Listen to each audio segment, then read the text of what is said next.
Je dis bonjour à tout un chacun. C'est avec un réel plaisir et une grande joie que nous nous retrouvons ici pour célébrer notre Dieu.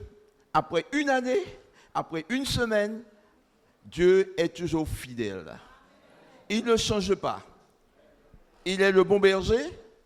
Il est celui qui nous conduit dans le vert pâturage. Et si, quelquefois, il y a eu des tempêtes, il y a eu des mini-séismes, mais notre Dieu nous a toujours secourus. Et nous voulons que lui rendre gloire et lui dire comment il est bon, comment il est grand, comment il est tout pour nous. Et ce matin, nous sommes là avec un cœur reconnaissant parce que notre Dieu nous a fait du bien. Nous voulons chanter, élever et proclamer l'amour de notre Seigneur. Ton amour nous environne, ô Seigneur. Ta gloire resplendit. Nous environne, ô Seigneur. Ta gloire resplendit tout comme le soleil. Ton amour nous environne, ô Seigneur. C'est pourquoi nous espérons tous en toi. Ton amour Nous environne, ô Seigneur. Ta gloire resplendit tout comme le soleil. Ton amour nous environne, ô Seigneur. C'est pourquoi nous espérons tous en toi. Gloire à ton nom, au cœur de notre joie. Gloire à ton nom, toi qui nous as sauvés. Gloire à ton nom, toi qui nous aimes tant. C'est pourquoi nous espérons tous en toi. Oh gloire Gloire à ton nom, au cœur de notre joie. gloire à ton nom, Toi qui nous as sauvés, gloire à ton nom, toi qui nous aimes tant. C'est pourquoi nous espérons tous en toi.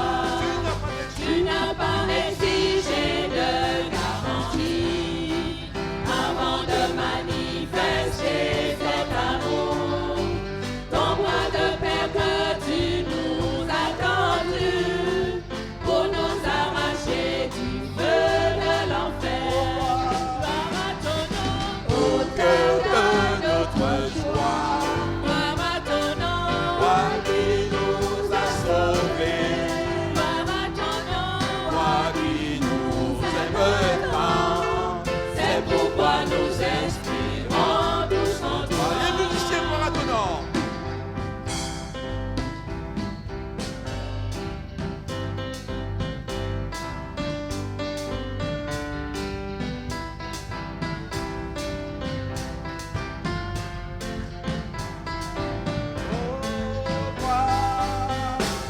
Gloire à ton nom, Au cœur de notre joie, gloire à ton nom, toi qui nous as sauvés, gloire à ton nom. toi qui nous aimes tant. C'est pourquoi nous espérons tous en toi. Tu n'as pas exigé Tu n'as pas exigé de garantie avant de manifester cet amour. Ton bras de père que tu nous as tendu pour nous arracher du feu de l'enfer. Gloire à ton nom, au cœur de notre joie, gloire à ton nom, toi qui nous as sauvés, gloire à ton nom. toi qui nous aimes tant. C'est pourquoi nous espérons tous en toi. Avec toi, gloire à ton nom. Gloire à ton nom, Notre joie, gloire à ton nom, toi qui nous aimes tant, gloire à ton nom. toi qui nous aimes tant, c'est pourquoi nous espérons tous en toi. Oh gloire Gloire à ton nom, au cœur de notre joie, gloire à ton nom, toi qui nous as sauvés, gloire aime tant. C'est pourquoi nous espérons tous en Gloire à ton nom, oh gloire à ton nom. Je réveillerai l'aurore pour célébrer tes bontés. Je t'apporterai au Seigneur les fruits de mes lèvres. Près de toi, je suis tranquille. Je réveillerai l'aurore pour célébrer tes bontés. Je t'apporterai au Seigneur le fruit de mes lèvres.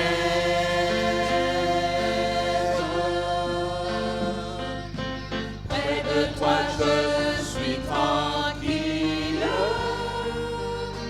Je chanterai tes louanges. Grande est la fidélité que tu déploies sur moi. Je veux te louer et t'adorer à jamais. Je veux te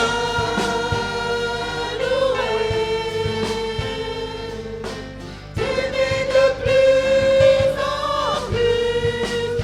Je veux te louer et t'adorer à jamais. Je veux te louer, Seigneur.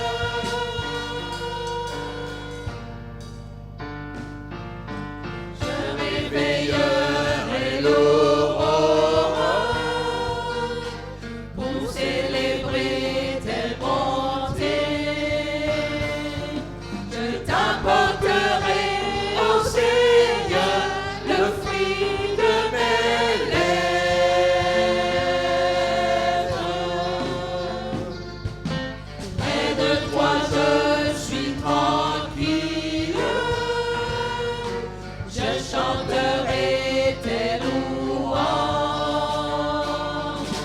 Grande est la fidélité que tu déploies sur moi. Je veux te louer et t'adorer à jamais. Je veux te louer, t'aimer de plus en plus. Je veux te louer et t'adorer à jamais. Je veux te louer, Seigneur.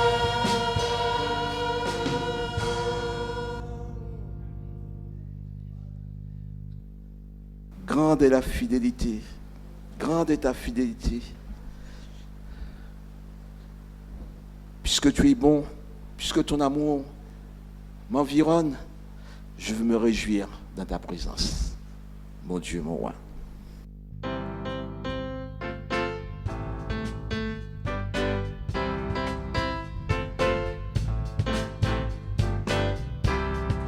Je me réjouis dans le nom du Seigneur.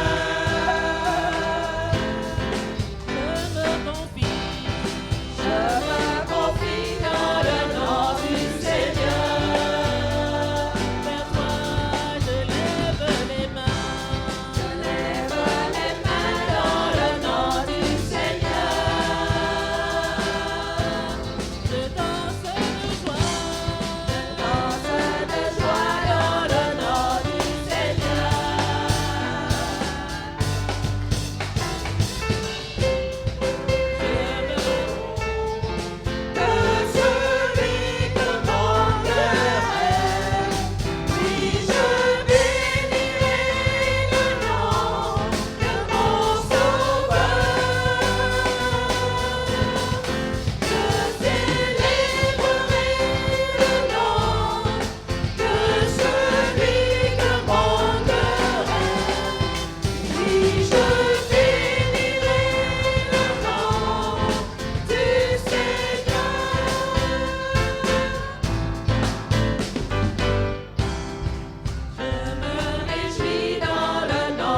pas à nous, surtout pas.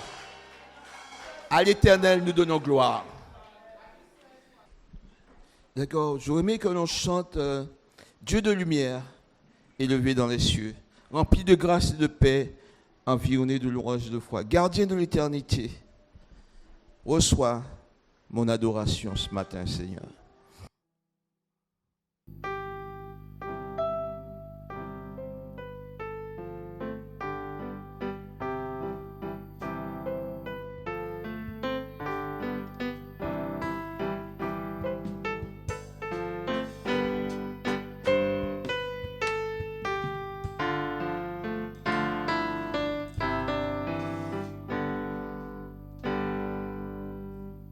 Dieu de lumière élevé dans les cieux, rempli de grâce et de paix, environné de louanges et de feu, gardien de l'éternité. Pourquoi quitter ce palais de bonheur pour un sentier de misère? Par quel amour les chemins de ton cœur ont su trouver nos prières. Reçois l'adoration, tu es le roi de gloire, notre victoire. Digne es-tu, Seigneur, Emmanuel. Reçois l'adoration, tu es le roi de gloire, notre victoire. Digne es-tu, Seigneur, Emmanuel. Cette foi que ton cœur a montrée, je veux puiser mon secours sur le chemin que ton cœur a tracé. Je marcherai chaque jour. Garde mes yeux des attraits de ce monde, garde-moi près de ta croix. En ce lieu saint où mon âme est féconde, d'humilité et de joie. Reçois l'adoration, tu es le roi de gloire, notre victoire. Digne es-tu, Seigneur, Emmanuel. Reçois l'adoration, tu es le roi de gloire, notre victoire. Digne es-tu, Seigneur, Emmanuel. Reçois l'adoration, tu es le roi de gloire, notre victoire. Digne es-tu, Seigneur,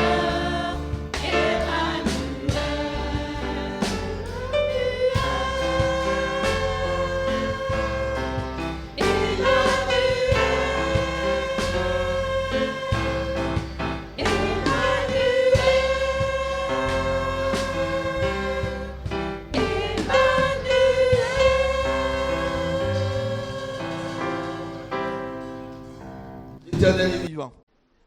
Juste avant de céder la place au pasteur, nous allons chanter le prochain chant, Ta bienveillance.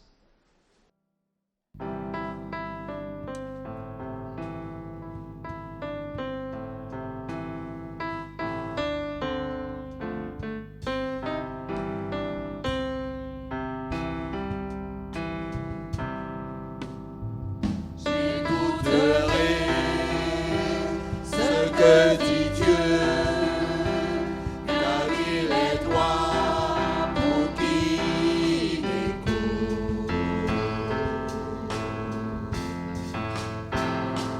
paix divine est sur tous ceux qui vont à lui quand vient le doux. Fidèlement, je veux le suivre, je veux marcher dans ses sentiers. Il est la main qui me délivre de la folie de mes projets. Ta bienveillance, ô Éternel, vaut mieux que tout ce que j'ai vu. Ma délivrance est sur ton aile, sur le rocher de ton salut. Ta bienveillance, ô Éternel, vaut mieux que tout ce que j'ai vu. Ma délivrance est sous ton aile, sur le rocher de ton salut. Sa gloire est proche, son règne vient, et le pays est apaisé.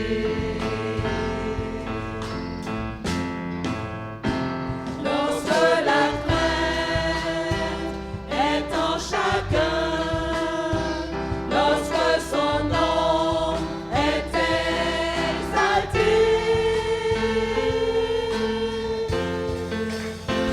marchons en paix, suivant son pas, en justice et en vérité, recevons tout ce qu'il voudra, ce que sa main veut nous donner.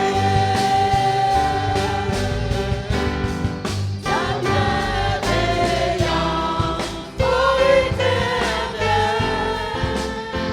vaut mieux que tout ce que j'ai vu. Ma délivrance est sous ton aile, sur le rocher de ton salut. Ta bienveillance, ô Éternel, vaut mieux que tout ce que j'ai vu. Ma délivrance est sous ton aile, sur le rocher de ton salut.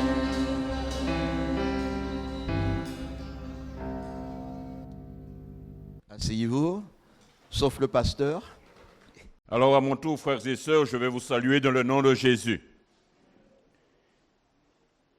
J'espère que cette année s'est bien terminée pour chacun de vous. Bien si il est vrai que les soucis, les problèmes, nos difficultés, nous n'en sommes pas épargnés, n'est-ce pas? La réalité reste la réalité et bien souvent nous sommes appelés à y faire face. Mais une fois de plus, c'est un rappel que le Seigneur nous fait que nous avons besoin de lui. Est-ce qu'en partant amène bon matin là? Nous avons besoin du Seigneur. Les épreuves, elles sont là. Les difficultés sont là. Ne vous inquiétez pas, ce n'est pas parce que nous avons passé 2024 que nous sommes en 2025 que les problèmes sont restés en 2024. Hein? Il nous suit. Ça me permet de me rappeler toujours ce que disait Martin Luther lorsqu'il est passé par les eaux du baptême.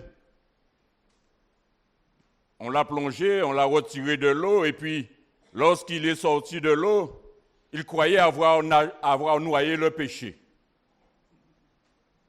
Mais lorsqu'il s'est retourné, il a compris que le péché savait nager.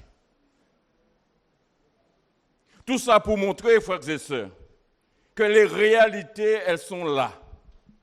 Nous ne devons pas faire semblant de croire qu'elles n'y sont pas. Elles sont bien là. Et pour pouvoir les surmonter, combien nous avons besoin du Seigneur.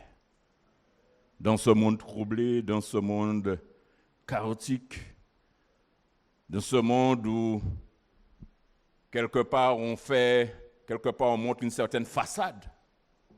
Mais nous savons et nous ne sommes pas appelés à rester dupes de la réalité qui se cache derrière cette façade. Et l'objectif pour nous, c'est de se dire que nous avons besoin d'être honnêtes avec nous-mêmes, parce que peut-être les autres ne voient, mais Dieu voit. Et Dieu a compassion. Dieu veut se manifester. Dieu veut se révéler. Dieu veut montrer qu'il est le même Dieu de 2024 que celui qui sera de 2025. Et qu'il sera en 2026 et qu'il sera encore jusqu'à son retour et même lorsque nous serons avec lui dans l'éternité. Ça, nous devons nous rappeler cela. En tout cas, mon souhait à moi aussi ce matin, c'est que le Seigneur vous bénisse en cette nouvelle année. C'est que le Seigneur vous fortifie durant cette année. Parce qu'il est clair que les situations et autres ne nous seront pas épargnées, n'est-ce pas? La parole de Dieu met cela bien en évidence, que nous ne sommes pas des privilégiés dans ce monde. Du point du Seigneur, oui, mais dans la réalité de ce monde, nous ne sommes pas des privilégiés, nous sommes comme tout le monde. Et les situations et autres ne seront pas épargnées. Mais toutefois, nous avons, comme je l'ai déjà dit, besoin de compter sur le Seigneur. En tout cas, je souhaite bon courage, pleine bénédiction à tout et chacun. Eh bien, ce matin, le Seigneur a permis que je sois avec vous, parce que je voudrais commencer cette année avec un thème qui, je pense, va nous accompagner, qui vont accompagner mes différentes interventions ici à Sainte-Anne.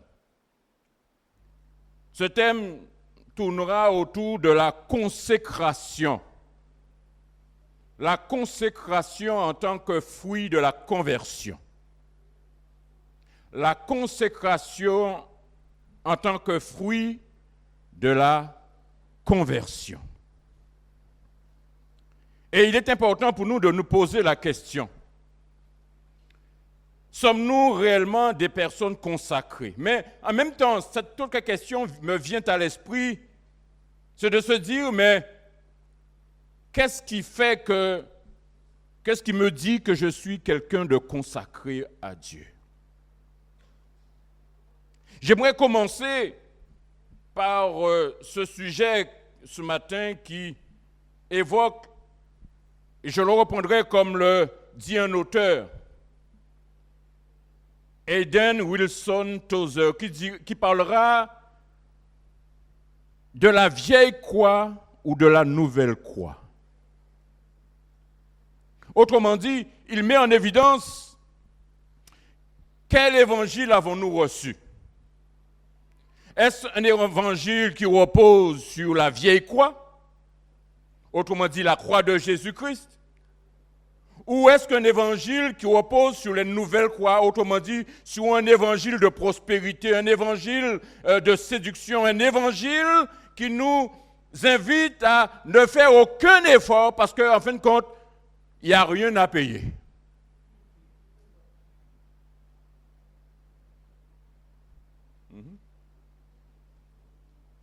Parce qu'on peut croire ça. On peut dire que oui, j'ai accepté Jésus-Christ, mais en même temps, on peut démontrer aussi en parallèle que l'évangile que nous avons reçu est un évangile qui ne nous impose rien, qui ne nous demande rien, qui ne nous force à rien.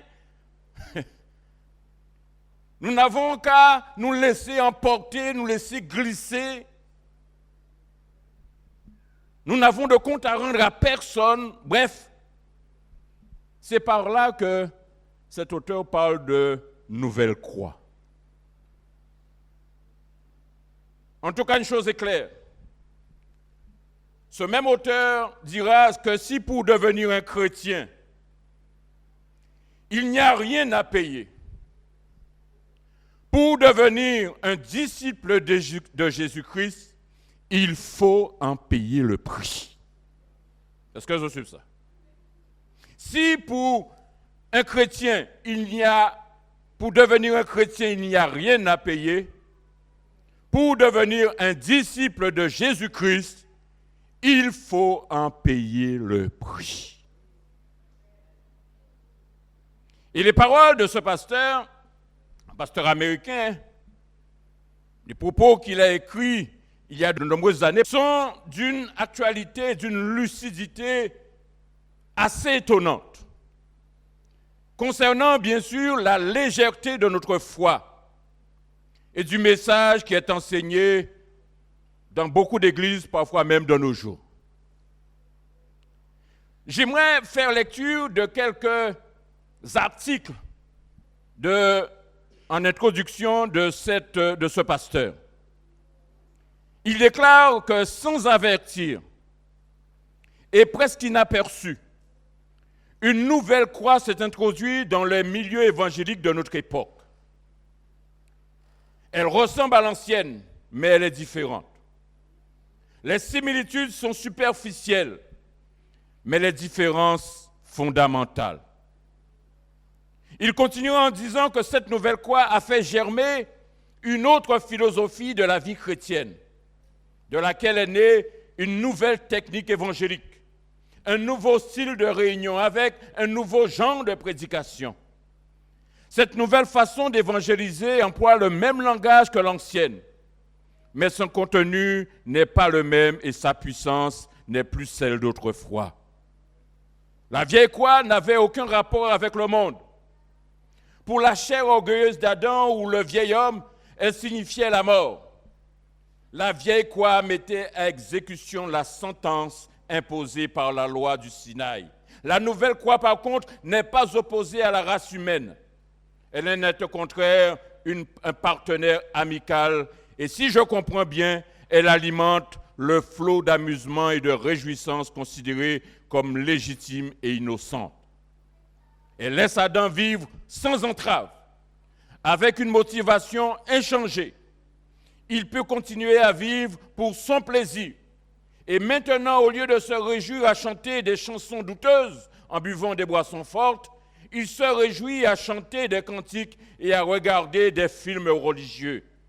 L'accent reste toujours sur la jouissance qui se tient cette fois sur un plan plus élevé. La nouvelle croix, dans la prédication de l'Évangile, encourage une approche toute nouvelle. L'évangélisme moderne ne réclame plus le renoncement à l'ancienne vie pour que la vie nouvelle puisse s'installer. Il ne prêche pas des contrastes, mais des similitudes.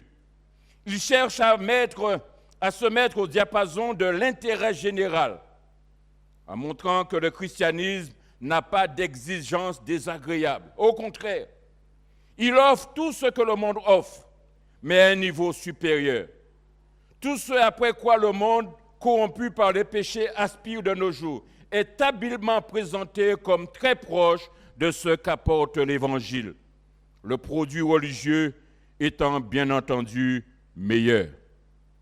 Et il poursuivra encore, disant ceci: la nouvelle croix ne met pas le pécheur à mort, elle le réoriente.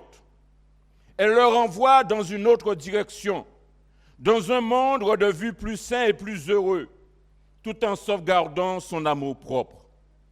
À celui qui est autoritaire, elle dit « Viens et affirme-toi pour Christ ». À celui qui est imbu de lui-même, elle dit « Viens et glorifie-toi dans le Seigneur ». À celui qui est avide d'émotion, elle dit « Viens et repais-toi de communion fraternelle ». Le message de l'Évangile est dévié dans le sens du courant en vogue pour être accepté du public. La philosophie qui se tient derrière est sans doute sincère, mais sa sincérité ne l'empêche pas d'être fausse. Elle est fausse parce qu'elle est aveugle. Elle passe complètement à côté de la signification fondamentale de la croix. Prêchons la vieille croix, et nous connaîtrons la puissance des premiers chrétiens. Nous qui prêchons l'Évangile, ne nous considérons pas comme des agents de relations publiques envoyés pour établir de bons rapports entre Christ et le monde. Ne nous imaginons pas être chargés de mission pour rendre Christ acceptable auprès du grand public, de la presse du monde, du sport ou de l'enseignement moderne. Nous ne sommes pas, dira-t-il pour conclure, des diplomates, mais des prophètes. Et notre passage n'est pas un compromis, mais un ultimatum. Je tenais à faire cette lecture pour déjà introduire en quelque part tout ce qui sera abordé par la suite. Parce qu'aujourd'hui, nous avons besoin de nous poser cette question. Quel évangile avons-nous reçu? Est-ce que c'est un évangile de la croix ou de l'ancienne croix, comme dira Tozer, qui nous implique, qui nous responsabilise, qui nous engage, qui nous exige certaines choses de notre part? Ou bien est-ce que c'est un évangile qui ne nous demande rien du tout, qui nous laisse tranquilles, qui ne nous impose rien, qui ne nous dérange pas dans notre confort moderne? Nous avons besoin de poser cette question. Parce que de cette question découlera notre attitude, notre comportement, notre engagement. Ce n'est pas de dire que j'ai accepté Jésus-Christ comme Seigneur et Sauveur. Merci Seigneur, Amen, Alléluia. Mais j'aime à dire souvent que si je suis patron et que je t'embauche, c'est pour travailler. Pas ça pour vous autres, hein. Peut-être que tu es content que le patron t'embauche, il te donne ton salaire à la fin du mois, tu n'as rien fait. Mais ça ne marche pas ainsi. Et comprenons que pour le Seigneur, ce n'est pas la même chose non plus. Lorsque le Seigneur m'a appelé, c'était pour travailler. C'était pour faire avancer son royaume. C'était pour permettre que les âmes soient sauvées. C'était pour permettre que son Église grandisse. C'était pour permettre que moi-même, dans ma vie personnelle, je sois à l'image de Jésus-Christ. Ça impose un certain nombre de responsabilités. Cette déviation dans la prédication de l'Évangile, malheureusement, et lorsque je parle de l'Évangile, je parle de cet Évangile nouvel, je pourrais dire ça ainsi. Cet Évangile nouvel a engendré, malheureusement, chez certains chrétiens, un véritable fiasco spirituel. Et chez d'autres, elle a aussi conduit à une profonde confusion et parfois même à un certain vide intérieur. Tout cela a ouvert la porte à l'esprit du monde, à la séduction et à toutes les nouvelles hérésies extra-bibliques que nous connaissons aujourd'hui. Si pour beaucoup de chrétiens le problème, parfois peut-être un manque de consécration, pour d'autres, je dirais que ce serait l'excès contraire. Autrement dit, un semblant de consécration. Sûrement leur consécration serait réelle, est réelle. Mais peut-être elle est aussi peut-être mal orientée. Et cela se traduit par un zèle sans connaissance, avec toutes les tragiques conséquences et les désordres qui en découlent dans notre vie. Il est important pour nous de nous poser alors à partir de là certaines questions. Et je l'ai dit, cette question elle est importante parce que de cette question que nous nous posons, va découler un certain nombre de choses. Suis-je véritablement un chrétien consacré? Ma vie glorifie-t-elle réellement le Seigneur? Et comment le savoir? De quelle manière y parvenir serait quelque part au travers de ces différentes interventions? Eh bien, sera le sujet auquel nous serons appelés à répondre. Frères et sœurs, mes amis, Dieu s'attend vraiment à ce que notre vie chrétienne soit une offrande à Dieu. Et à cela, je m'appuierai sur ce texte de Romains chapitre 12. Romains chapitre 12 et versets 1 et 2. Nous ferons cette lecture ensemble, n'est-ce pas? Vous êtes d'accord? D'accord? Je vous exhorte donc, frères, sœurs, par les compassions de Dieu.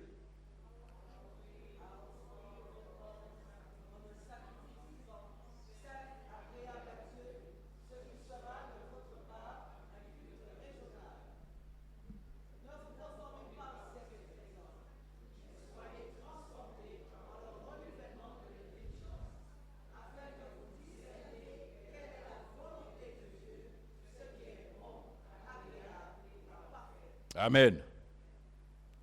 Amen. Je vous exhorte donc, frères, sœurs, par les compassions de Dieu, à offrir vos corps. À offrir vos corps comme un sacrifice vivant. Ce qui sera de votre part un culte raisonnable. Et quand il parle d'offrir nos corps, il parle de tout ce que nous faisons avec nos corps. Dans le travail, dans la relation familiale, dans la relation de couple, dans la relation familiale, dans la relation plus élargie, dans notre relation d'amitié, nous sommes appelés à offrir un culte. Vous savez, j'aime souvent dire que parfois, on a tendance à réduire le culte à sa plus simple expression. Mais je me permets de dire ce matin au travers de ce texte que ce que le texte me renvoie, c'est que ce que nous faisons ici n'est que l'expression de notre vie quotidienne et du culte que nous offrons à Dieu. Si dans notre vie quotidienne, nous n'offrons pas à Dieu un culte au travers de ce que nous faisons, de la manière que nous nous exprimons, au travers de toute notre vie quotidienne, parce que, comprenons bien, hein, notre vie d'église ne se réduit pas ici seulement. Si on devait cumuler la réunion, le culte du dimanche et la réunion de prière, ça ne fait même pas une demi-matinée. Ce qui veut dire que ma vie chrétienne n'est pas centralisée ici. Elle est centralisée bien souvent dans le monde extérieur, dans les relations que je cultive. Avec ma famille, avec mes amis, avec mes collègues, avec les personnes, les voisins. Merci mon frère.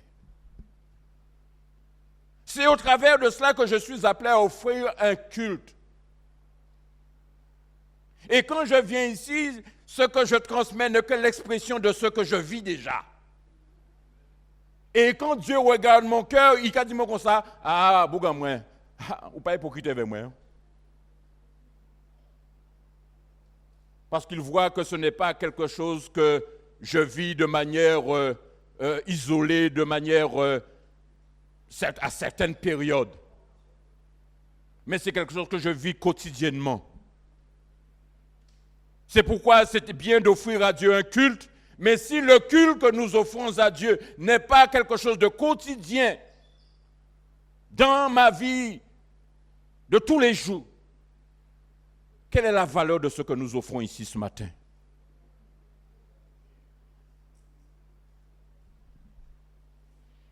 D'après le Nouveau Testament, un chrétien consacré est un disciple de Jésus-Christ.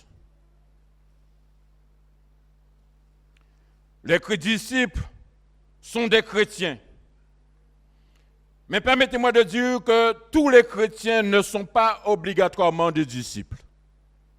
Vous savez, j'aime souvent mettre les choses à leur place. Au début, je suis chrétien. Mais je ne suis pas appelé à rester chrétien à vie parce que je suis appelé à passer en tant que disciple. Mais en même temps, je ne suis pas appelé à rester disciple à vie parce que je suis appelé à devenir un apôtre. Et je dois comprendre le sens de chacune de ces étapes pour me permettre de pouvoir grandir et de permettre ainsi que je sois utile au Seigneur. On est chrétien lorsqu'on accepte, parce que tout simplement nous portons un nom. Mais le disciple, c'est celui qui suit. Je peux porter le nom, pas obligatoirement de suivre. Le disciple, c'est celui qui suit un maître. C'est celui qui reçoit l'enseignement de ce maître. C'est celui qui vit avec ce maître, qui communique avec ce maître, qui noue une relation avec ce maître, qui cultive une intimité avec ce maître. Mais après ça, ce disciple est appelé à devenir un apôtre. Parce que lorsqu'il a reçu tout de ce maître, le maître lui dit maintenant, va en mission. Le maître te responsabilise. Jésus est monté au ciel, les apôtres ont été en mission. Et nous bénissons le Seigneur parce que s'ils n'avaient pas été en mission, l'Église ne serait pas là. Et nous comprenons que nous aussi, ayant été appelés, c'était aussi pour entrer dans la mission. Ce n'était pas seulement pour devenir des chrétiens. Ce n'est pas seulement pour rester des chrétiens. Mais l'objectif, c'est de permettre que nous puissions franchir, que nous montons en grade. Que nous passions un cap pour devenir ces ouvriers qualifiés qui seront utiles et propres à toute bonne œuvre. Oui, frères et sœurs, il est important, bien sûr, de comprendre que les disciples sont des chrétiens, mais que tous les chrétiens ne sont pas obligatoirement des disciples. Bien sûr, à la base, ils le sont potentiellement, s'ils sont nés de nouveau, mais pas automatiquement. Parce qu'il y a, je le répète, un prix à payer pour y parvenir. Le Seigneur dira en Marc chapitre 8, verset 34. Marc chapitre 8, le verset 34. Puis, ayant appelé la foule avec ses disciples, il leur dit, si quelqu'un veut venir après moi, hey, qu'il renonce, qu'il abandonne, qu'il quitte. Et lorsque nous faisons quelque part l'analyse de tout ce que nous devons quitter, il y a de quoi Dieu Seigneur bancaire était là et là. Parce que le Seigneur va me demander de quitter parfois et bien souvent tous ceux auxquels je tiens le plus. Hello, ça va? Le Seigneur va me demander bien souvent de renoncer bien souvent à ceux que je tiens le plus. Et qu'est-ce qu'il dit? Renonce à lui-même. Renoncer à mon confort, renoncer à mes aises, renoncer à mes ambitions, renoncer à ce qui me lie, qui me retient, qui m'empêche de pouvoir m'investir pleinement pour le Seigneur. Le Seigneur ira beaucoup plus loin, hein, parce que il dira que si ton bras, hein, si ton œil est pour toi une occasion de chute, bon, littéralement arraché, mais à pas ça Dieu dit, à pas ça Dieu fait. D'accord? Mais pour montrer la profondeur, l'intensité de ce que le Seigneur attend de nous. Nous sommes appelés à abandonner, à quitter, à renoncer à nous-mêmes, à tout ce à quoi nous tenons. Qu'il se charge, une phrase là, même là, ça m'a aimé. De sa croix. Sa croix à lui. Et sa croix est lourd, hein? D'accord? Sa croix est lourd. Ce n'est pas nos petits bobos qui sont ici bien souvent de la chute. Ce n'est pas de ça qu'il parle. Il ne parle pas de nos misères, de nos bobos, de nos blessures, etc., de nos maladies.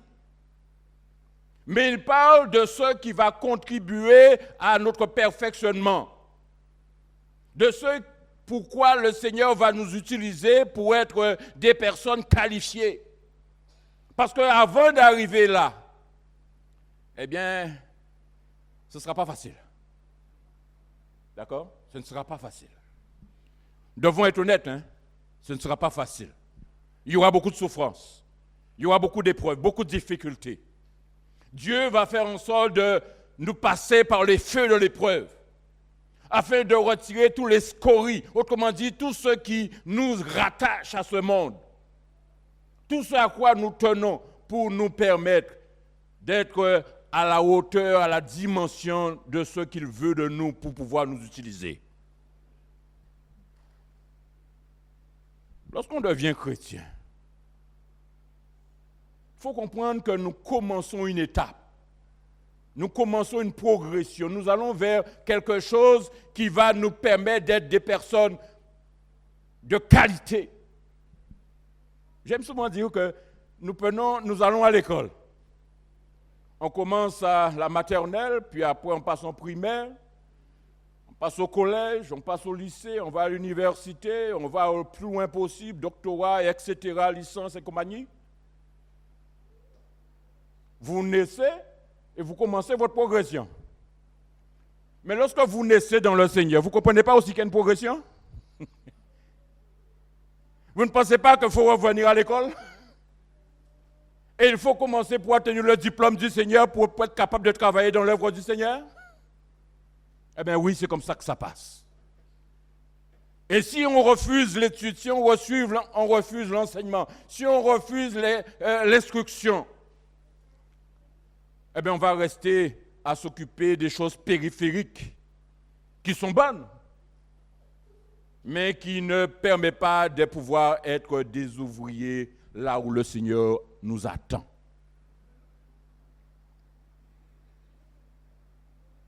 Selon les évangiles, le mot disciple est le terme qui qualifie le mieux le chrétien consacré. Et pour découvrir le caractère d'une telle personne, je pense qu'il est indispensable d'étudier les qualités d'un disciple de Jésus-Christ. En tout cas, une chose est sûre, c'est que pour être un disciple de Jésus-Christ, ce n'est pas un nouveau programme en vogue à essayer pendant un laps de temps. Mais c'est une consécration pour l'éternité. Il ne s'agit pas non plus d'appartenir à une élite, à un groupe ou à une église qui serait supérieure à un autre. C'est surtout connaître, aimer, suivre Jésus et sa parole de tout son cœur. Jésus n'a pas dit « suis-moi » ou « suivez un homme ou une église qui me représente ». Il a dit en Jean chapitre 1er verset 43, lorsqu'il rencontra Philippe, il lui dit « suis-moi ». Je ne sais pas dans quelles conditions nous pouvons être lorsque le Seigneur nous a appelés. Je ne sais pas dans quelles conditions nous avons été lorsque le Seigneur nous a appelés. Moi, je me rappelle dans la condition que j'étais, et je sais que le Seigneur s'est appelé le moment précis où il a déjà planifié de nous appeler. Moi, je n'étais pas moi-même. Il était là, je braillais du noir. Jusqu'à ce que mon oncle me dise, Patrick, qu'est-ce que tu fais? Je dis, je suis là, je ne fais rien. Il m'a dit, viens avec moi. Alors, il m'a amené au resto. Bon, parce qu'il aimait bien le restaurant. Mais il m'a mené à une conférence d'évangélisation. Je n'avais jamais mis les pieds dans une conférence d'évangélisation.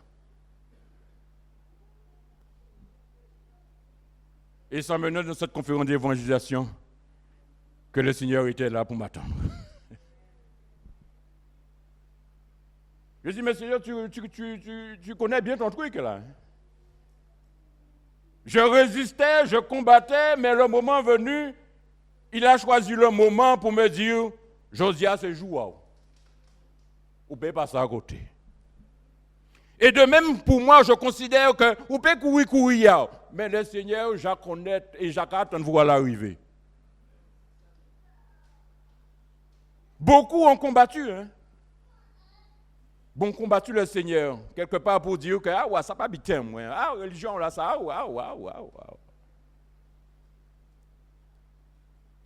Mais le Seigneur, pas dans la religion, bon Dieu venu en relation avec. Et tu résistes, mais il n'y a pas de problème pour le Seigneur parce que le Seigneur, lui, il a l'éternité pour lui. Il sait attendre. Et il sait attendre le moment qu'il a fixé pour ce rendez-vous avec lui. Et lorsque nous comprenons bien cela, nous comprenons bien aussi que le Seigneur aussi a prévu pour chacun de nous. Il ne nous dit pas, va dans une église, mais il dit avant tout, suis-moi. Matthieu chapitre 11, verset 29, il dira ensuite,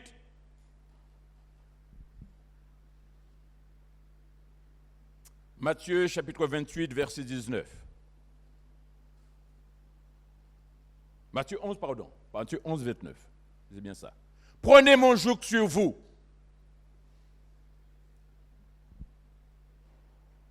Portez ma croix. Recevez mes instructions. Retenez l'école. Car je suis doux et humble de cœur, et vous trouverez du repos pour vos âmes. Les âmes sont troublées aujourd'hui. Les âmes sont troublées aujourd'hui. Les âmes sont en défaillance aujourd'hui. On rencontre beaucoup de personnes perturbées, des personnes malades, des personnes qui ne vont pas bien, des personnes qui se cherchent, qui se posent des questions sur leur avenir. Moi, je veux te dire que le Seigneur a un projet pour toi. Le Seigneur a un projet pour toi. Il dira, je suis doux et humble de cœur. Et vous trouverez tout ce dont vous avez besoin pour vous permettre d'affronter ce monde ici-bas. Autrement dit, le Seigneur déjà, parce que c'est lui qui a la solution. Puisqu'il est lui-même la solution. Et les questions que tu te poses, il les a déjà, mais il attend tout simplement que toi, tu fasses cette démarche près de lui pour qu'il soit à même de répondre aux questions que tu te poses. Suivez-moi, apprenez de moi, nous dira-t-il.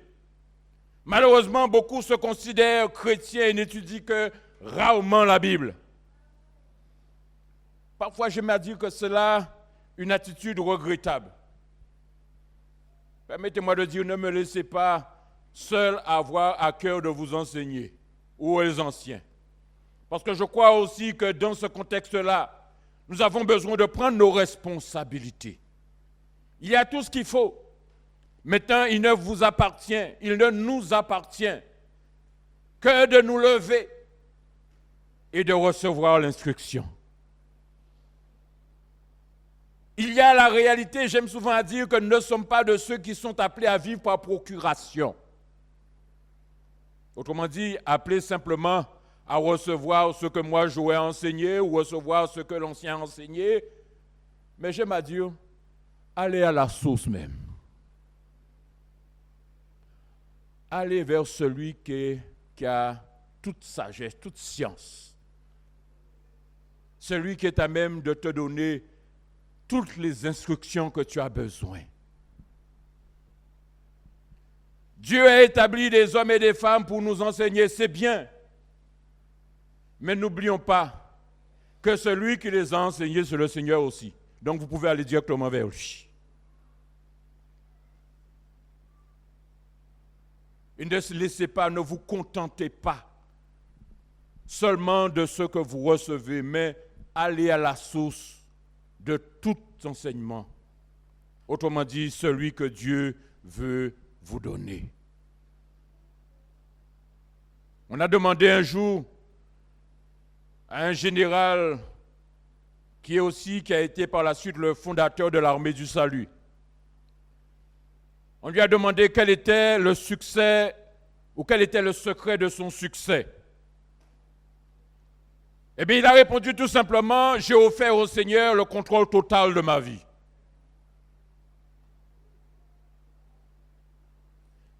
Tu regardes mon succès, tu te poses des questions. Mais ce général tout simplement a répondu qu'il a tout simplement donné au Seigneur le contrôle total de sa vie. Alors oui, merci Seigneur parce que tu lui permets de voir le succès que j'ai, mais lui, il a l'humilité de répondre qu'il a offert à Dieu le contrôle total de sa vie. Donc le succès que tu vois, c'est parce que Dieu dirige ma vie. Il y a un autre encore, George Miller, je ne sais pas si vous le savez. On lui demanda aussi quel était le secret de son ministère. Il a répondu tout simplement parce qu'il y a tout simplement un jour où George Muller mourut complètement. Oui, pour que Dieu puisse prendre le contrôle, il faut que moi je meure. Il faut que je meure à moi-même. Et c'est important de comprendre ce message aujourd'hui.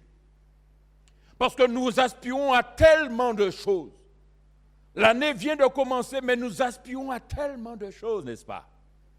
Nous voulons avoir du succès, nous voulons avoir du travail, peut-être rénover la maison, avoir une nouvelle voiture, etc., etc. Tout ça, c'est beau. Mais comprenons que le succès ou tout ce que nous désirons passe par le fait que nous mourons à nous-mêmes pour donner au Seigneur le plein total contrôle. Qu'est-ce que Moïse a dit à Josué en Josué 1:8? Que ce livre de la loi ne s'éloigne point de ta bouche. Médite-le jour et nuit. Autrement dit, pas jamais basé au repos. Afin d'agir fidèlement selon tout ce qui est écrit, sans exception. Il dira, c'est alors que tu auras du succès dans tes entreprises. C'est alors que tu réussiras. Mon succès dépend de la dépendance que je cultive envers le Seigneur. Et malheureusement, comme je l'ai dit au départ, nous avons reçu un message. Mais quel est ce message? Est-ce un message qui nous appelle à dépendre de Dieu ou est-ce un message qui nous amène à croire que nous pouvons vivre comme nous le pensons, comme nous le voulons? Et de temps en temps, on va venir vers le Seigneur. Il a dit, Seigneur, je ne t'ai pas oublié, mais moi occupé.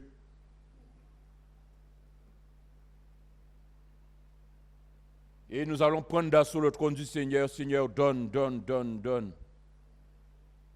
Mais ce que le Seigneur veut d'abord, c'est de voir quel est le lien qui t'unit à lui. Est-ce un lien de proximité, un lien de parenté, un lien d'intimité? Ou bien c'est simplement un lien où je viens vers toi quand j'ai besoin de toi? Ce n'est pas un lien d'amitié, ce n'est pas un lien d'intimité, ça. C'est plutôt le croire que le Seigneur, il est comme un supermarché où je vais pour prendre mes affaires et puis je paye et puis je m'en vais. J'aime souvent rappeler que ce n'est pas le Seigneur qui est à notre service. C'est nous qui sommes au service du Seigneur.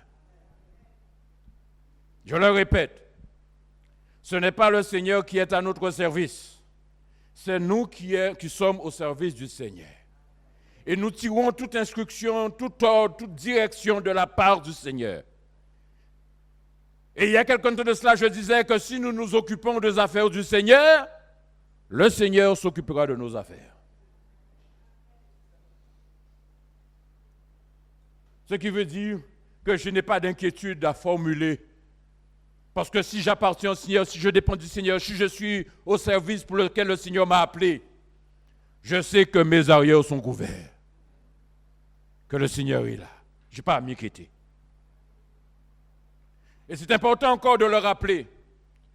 Un vrai chrétien est un disciple qui cherche avant tout à faire ce qui plaît à Dieu. C'est la manière de vivre des premiers chrétiens. Ils savaient que Jésus-Christ était vivant et ils le démontraient dans leurs décisions de chaque jour. Aussi, nous voyons que leur vie soumise à sa personne lui était totalement consacrée. Ils avaient un amour fervent pour leur maître. Ils rendaient un témoignage fidèle et puissant, ce qui a permis à l'évangile, frères et sœurs, de se répandre et d'atteindre le monde d'alors. Alors oui, aujourd'hui, je dirais, puissons-nous être de ces hommes et de ces femmes qui étaient des hommes et des femmes bouillants pour le Seigneur. Des hommes et des femmes qui ont fait la différence dans leur temps. Ça ne veut pas dire qu'ils n'ont pas souffert. Parce que si nous lisons Hébreux chapitre 11, ils ne gaz tout bonnement. Ils ont souffert. D'accord? Mais c'est par leur souffrance que l'Église est là aujourd'hui. Si eux, ils ont souffert pour que, après plus de 2000 ans, l'Église soit là aujourd'hui, vous ne croyez pas que nous allons souffrir aussi pour permettre de laisser un héritage à ceux qui viendront après nous?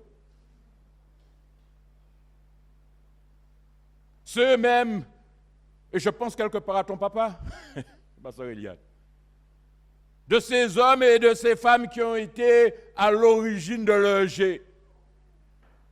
C'est étonnant, hein? Quand j'allais chercher ma fille au collège, je voyais ton papa assis là avec les Gédéons, qui a couru des jeunes monde pour bailler au Tibib. Je dis, mais attends. Non, mais je le voyais courir, je ne le voyais pas marcher.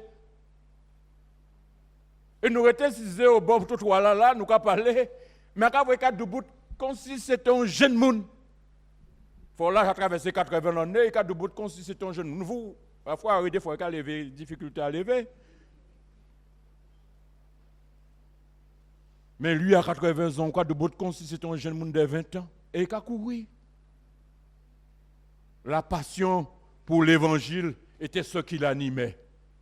Et il y a des choses comme ça, au-delà du frère Arnel, mais c'est surtout son attitude, c'est surtout son comportement, c'est surtout la ferveur qu'il démontrait pour le Seigneur, qui me dit encore aujourd'hui que Hébreux chapitre 11 met en évidence les héros de la foi, mais jusqu'à aujourd'hui, il y a encore des héros de la foi. Alors la question c'est... Pas lever la main, mais qui dans l'église ce matin peut être considéré comme un héros de la foi. Pas lever la main, dit. Ce n'est pas avec moi que vous vous engagez, c'est avec le Seigneur. Il est important pour nous de comprendre cela. L'église d'aujourd'hui a un besoin urgent d'hommes et de femmes ayant la vision de la vieille croix. Une vieille croix qui apporterait le message de Dieu lui-même.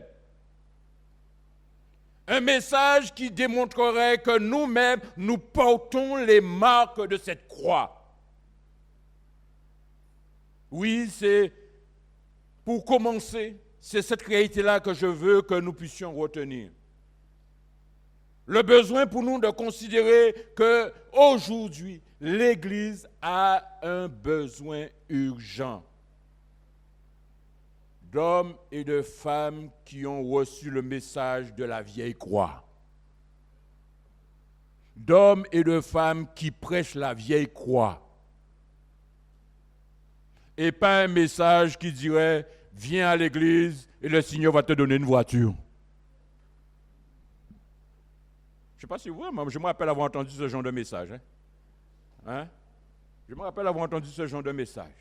Donne ta vie à Christ, le Seigneur répondra à tous tes besoins. Ce n'est pas ce qu'il dit en premier. Il dit, viens à moi, vous qui êtes fatigués, et je vous donnerai du repos, oui, mais portez mon joug. Cela ne veut pas, parce que cela amène à des souffrances. Cela amène à passer par des tribulations, par des épreuves. Mais nous devons nous rappeler, l'apôtre Pierre est là encore pour nous rappeler, que si vous souffrez en tant que chrétien, n'ayez pas honte, mais glorifiez plutôt le Seigneur. Parce que c'est à cela que nous sommes appelés. À laisser une marque, à laisser une trace, à laisser quelque chose qui perpétuera le nom de Jésus après nous. Si l'Église ferme ses portes aujourd'hui, c'est que nous n'avons pas réussi la mission. Hello, je le redis. Si l'Église de Sainte-Anne ferme ses portes, c'est que nous avons échoué dans la mission. Et ce sera à notre honte. Pour montrer bien en évidence qu'aujourd'hui, chacun de nous, le Seigneur nous responsabilise. Et nous sommes appelés à être vrais, à prêcher ce véritable message. Ce véritable message. ce message qui nous engage, ce message qui nous responsabilise, ce message dans lequel Dieu va se glorifier. Que le Seigneur nous bénisse. Je vous invite à la prière, tenez-vous debout. Merci Seigneur pour ta parole. Merci parce que en ce début d'année, il est clair que tu nous appelles à nous poser de bonnes questions. Des questions qui nous responsabilisent quelque part. Mais c'était aussi une question qui doit nous engager. Loin d'être des chrétiens passifs, des chrétiens qui commentent l'actualité, mais des chrétiens surtout qui font la différence, qui permettent de laisser une trace, une marque dans ce monde. Des chrétiens qui sont appelés à faire la différence dans ce monde. Ces mêmes chrétiens qui sont appelés à faire en sorte que le royaume de Dieu avance sur les ténèbres. Merci parce que ce matin encore, en ce début d'année, c'est un rappel que tu nous fais. C'est un rappel que tu nous envoies à réfléchir, à comprendre et à surtout à appliquer dans nos vies ce que nous aurions compris. Alors oui, nous ne pouvons que te dire merci pour ta parole. Donne que ne reste pas simplement une parole, mais que ce soit quelque chose qui permette que, à la fin de l'année, nous puissions témoigner de ton œuvre à travers nous et en nous. De ton œuvre pour ton Église qui grandira, qui permettra que le travail par lequel tu vas te glorifier puisse porter du fruit, parce que loin de toi d'œuvrer en nous sans que les fruits ne germent. Mais merci encore déjà, parce que déjà tu tiens à nous interpeller et tu veux que nous puissions nous laisser interpeller. Toi qui connais nos cœurs, toi qui connais tout de nous, tu sais où nous en sommes. Mais je sais aussi que tu es à même de faire la différence dans nos vies pour que nos vies soient à ta gloire. Pour qu'à travers nous, tu sois pleinement glorifié. Pour qu'à travers nous, ton Église soit glorifiée. Et pour qu'à travers ton Église, cette commune de Sainte-Anne puisse voir ta gloire. Merci d'agir en nous dans le nom de Jésus. Amen. Veuillez vous asseoir, je laisse à Christian. Ah bon. Vous pouvez rester debout. D'accord, nous voulons clôturer notre culte de ce matin avec le chant « Je me réjouis dans le nom du Seigneur ». Je demandais aux choristes de s'approcher, ainsi que les musiciens.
Béni soit l'Éternel.